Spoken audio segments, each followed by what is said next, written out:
Is 8:11. Well, it's a tough time for most people whose lives have been upended by the coronavirus, but for some of the community's most vulnerable, it's especially hard, and that includes children at risk for abuse. Joining us on the KOGO News Live line is Laura Tancredi-Baese, CEO of Homestart, a local nonprofit that works in the community to address the problem of child abuse. Thank you for joining us. Thank you for having me. Good morning, Tim. Good morning. And first of all, are we seeing more cases of abuse during this quarantine?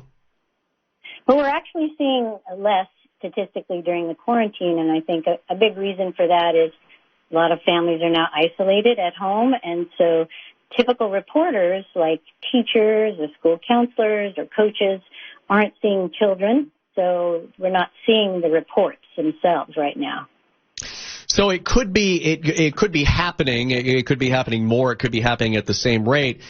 We just don't know about it. And is it also the case that maybe calls are down because these children are basically trapped at home with their abusers? Well, I think that's a dire way to think about it, but in some circumstances that is true. So isolation is a bad formula with families who are really struggling with domestic violence and child abuse. So when they're isolated at home, we don't have the community members noticing things that we usually notice if something's wrong with the child. So, and now tell us about Homestart and how Homestart is helping. Well, Homestart's been serving San Diego for 48 years, and our mission has always been about preventing child abuse and neglect and strengthening families that are at risk. So we touch about 15,000 lives every year in San Diego through 7 different program areas. So prevention and early intervention with children and families who might have some risk factors. We do home visitation. We provide specialized housing and behavioral health services and therapy for children and families who've experienced some sort of violence or trauma. All right. So, now there's a lot of virtual learning, things like that. Are there signs that maybe teachers or counselors can look for if they're talking to a child online? Absolutely. I think, we have amazing teachers and folks that really do care about children. So, you're going to look for something that seems unusual, something different about their behavior. Do they seem more aggressive or do they seem more depressed?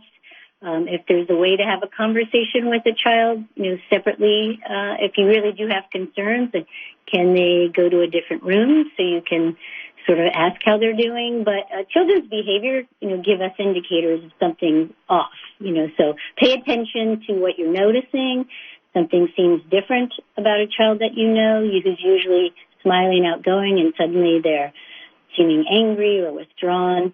The signs are there, and there's a lot of resources out there to report a suspicion if you have one. Speaking of that, if someone is listening right now and they need help, what can they do right away?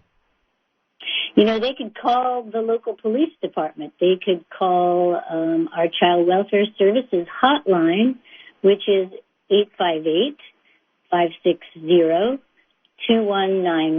They can reach out to somebody that they trust. If they're afraid to reach out to a formal organization, do they know an adult or somebody else who they feel like they can talk to? But there's a lot of resources out there and people that want to help. Laura Tancredi-Baese is the CEO of Homestart, and thank you so much for your time this morning. It's a very important topic. Thank you for having me, Ted. I appreciate it. All right. KOGO News Time is...